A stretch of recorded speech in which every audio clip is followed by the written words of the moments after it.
CNN is out with its new interview, its big interview that they finally got.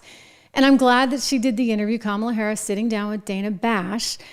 But she said something in particular that has me concerned once again about a Kamala Harris administration from an economic market inflationary standpoint. And I want to play this for you here because there's some clips out, and it's important to hear as she talks about the Inflation Reduction Act.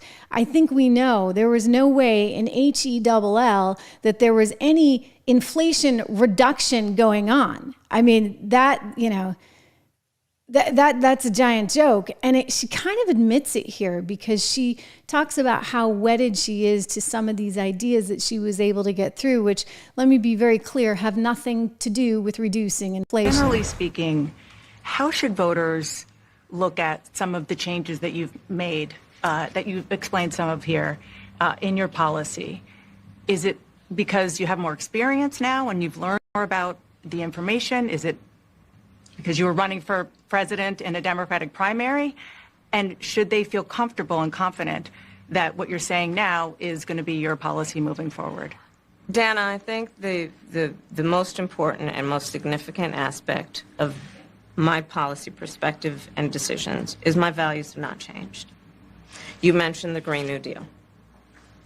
I have always believed, and I have worked on it, that the climate crisis is real, that it is an urgent matter to which we should apply metrics that include holding ourselves to deadlines around time. We did that with the Inflation Reduction Act. We have set goals for the United States of America and by extension the globe around when we should meet certain standards for reduction of greenhouse gas emissions, as an example. That value has not changed. Okay, so she immediately pivoted to green energy and effectively in doing so admitted to the American public she never had any intention of reducing inflation. It was all about some of these other pet projects that she's so committed to that she needed to squeeze in there. Just to keep this all in perspective, what did they do? They passed the Inflation Reduction Act. And what did we then see? Sky high inflation. Inflation was bad enough. And then they got involved, passed the Inflation Reduction Act, which had nothing to do with reducing inflation, only with spending more money. And by the way, this is what she wants to do again. Rob, she wants to come in and give everybody $25,000 for your first home. And she wants to forgive all your student debt, regardless of what the Supreme Court says. And then on top of that, she's going to pay for it by going after all those people that bought a stock and it went up in value. It could sink tomorrow, but it doesn't matter. Kamala wants her fair share. The way I interpreted her comments in that little clip, I felt she was basically saying, look, lately I've been kind of presenting myself and downplaying certain policies and, kind of showing myself to be more of a moderate, but my values haven't changed. It's just like the Inflation Reduction Act. I say one thing, but I really mean another. Don't worry about it. I say inflation reduction. What I really mean is Green New Deal and climate, aggressive climate regulation. So that's sort of my, impression of what she was trying to communicate to, I suppose, her base or her core voters who are worried that, it was like Bernie Sanders, his feedback on the convention, right? Like, wait, why are you guys acting so tacking to the center and acting so mainstream?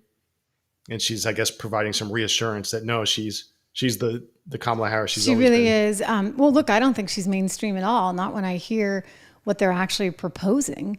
I mean, I don't think there's anything mainstream about any of these policies. In fact, if anything, we can look back on the Biden administration and think it was relatively quaint in comparison, given what she is proposing. I mean, price controls? Seriously? You saw this one. As Attorney General in California, I went after companies that illegally increased prices, including wholesalers that inflated the price of prescription medication, and companies that conspired with competitors to keep prices of electronics high.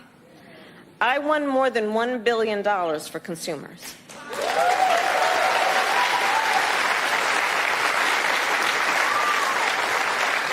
So believe me, as president, I will go after the bad actors.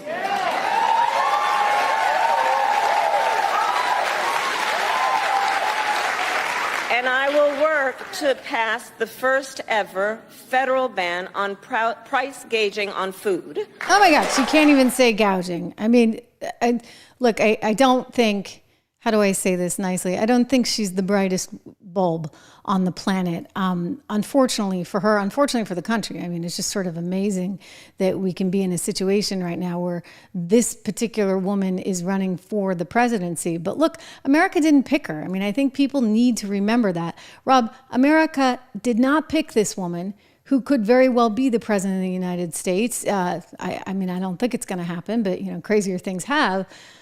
And it happened kind of just out from under us, right? I mean, if you're a Democrat and you went to the polls and you voted for Joe Biden because they told you he was totally mentally competent, and then all of a sudden they're looking at the poll numbers and they know there's just no way that Joe's going to be able to pull it off, and they do a switcheroo. I mean, wow. It's very strange. I mean, it's like America didn't vote for her. I mean, the Democrats didn't vote for her. No one in the primaries voted for her. In California, even if you go back and look at her, kind of path to the Senate in California, I think it was an uncontested. There was a primary challenger, but it was like an uncontested. So she was kind of the machine choice in making her way to the Senate to fill a vacancy. I've never seen any evidence that she really, has gone out and connected with voters and really, sort of won them over through her charm or charisma or whatever it takes for any politician to theoretically achieve success in American politics. So it tells you, I hate to say this, but, because I want to transition a little bit to the deep state issue. Given all that's happening, and this does relate back to investing, only, as somebody who believes passionately in AI, we're on kind of a cutting edge sort of moment or time, if you would, because if the wrong people get a hold of this and are just determined to squash speech, you could have a really kind of totalitarian style outcome, and it's very dystopian sort of in nature. And so it's a concern as an investor, it's a concern as an American.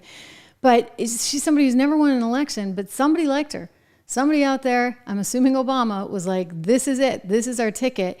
And given what we've seen thus far, it's not like Joe's doing a ton of work. It's not like Kamala's doing a ton of work. Wall Street Journal has a brand new article talking about all the many, many days that she spent out in California at these fancy schmancy parties with Hollywood actors while she was VP. So he's on the beach, she's out in Hollywood. It's like, who the heck's running the country?